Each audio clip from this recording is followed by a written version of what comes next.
Caros amigos, bem-vindos a mais um episódio de Hoje no Mundo Militar. Neste vídeo falaremos sobre o corte no fornecimento de gás russo para a Polônia e a Bulgária e a exigência da Rússia em alterar contratos de gás, passando a exigir pagamentos em rublos.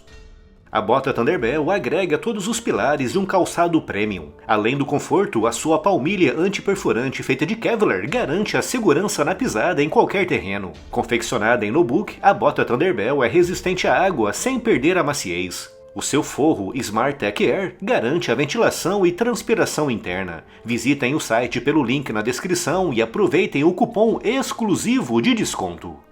Há cerca de 15 anos, a União Europeia iniciou um ambicioso programa cujo objetivo era acabar com a dependência europeia aos combustíveis fósseis. Se tudo corresse conforme o esperado, em algumas décadas toda a energia consumida no continente europeu viria de fontes renováveis como a eólica e a solar. No entanto, como era um programa tecnicamente muito difícil e caro de ser implementado no curto prazo, e como a Europa tinha a firme intenção de reduzir o mais rapidamente possível a sua dependência a combustíveis fósseis reconhecidamente poluentes como carvão, decidiu-se, na época, pela adoção do gás natural, um combustível que, apesar de ser também de origem fóssil, é visto como comparativamente pouco poluente.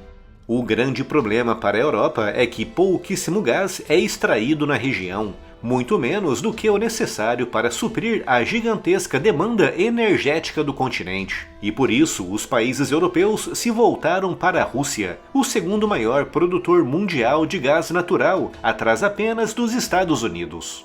A Rússia, na época já governada por Vladimir Putin, aceitou de bom grado os novos contratos europeus, enviando para a Europa mais de 90% da sua produção de gás em troca de pagamentos avultados. Os russos, vendo o gigantesco mercado que estava se abrindo no continente europeu, trataram de construir grandes gasodutos. E a Europa, atraída pelos custos comparativamente baixos dessa fonte de energia, foi estabelecendo cada vez mais contratos com a Rússia. Isso levou a uma situação na qual, em média, cerca de 40% de todo o gás consumido na Europa vem de um único fornecedor, a Rússia.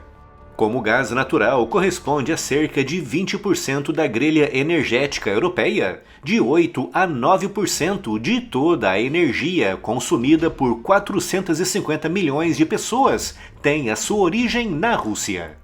Essa dependência é ainda maior em alguns países como na Alemanha, um país tão dedicado às políticas ambientais que chegou ao ponto de iniciar um processo para a desativação de todas as suas usinas nucleares.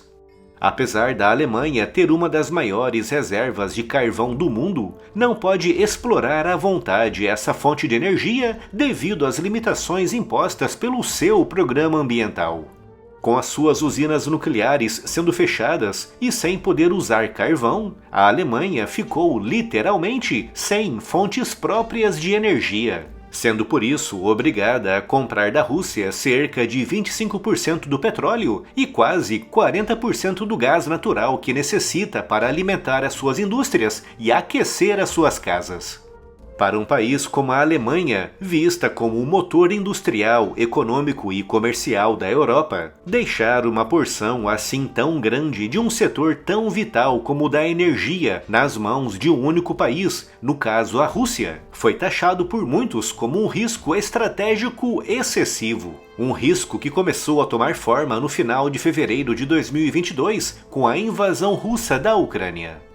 Após a agressão russa, muitos países começaram a impor duras sanções econômicas e comerciais contra Moscou, com essas sanções levando a uma reação russa, com Vladimir Putin anunciando em março que só aceitaria vender gás para alguns países considerados hostis se esses países pagassem em rublos. Até mesmo contratos previamente assinados em euros seriam alterados unilateralmente pela Rússia, passando a exigir pagamentos em rublos. Através dessa medida, a Rússia pretendia levar a uma valorização do rublo, já que os países compradores de gás teriam obrigatoriamente que adquirir essa moeda. O problema para muitos países europeus é que, ao fazerem isso, estarão contornando as sanções que eles próprios criaram e impuseram contra a Rússia.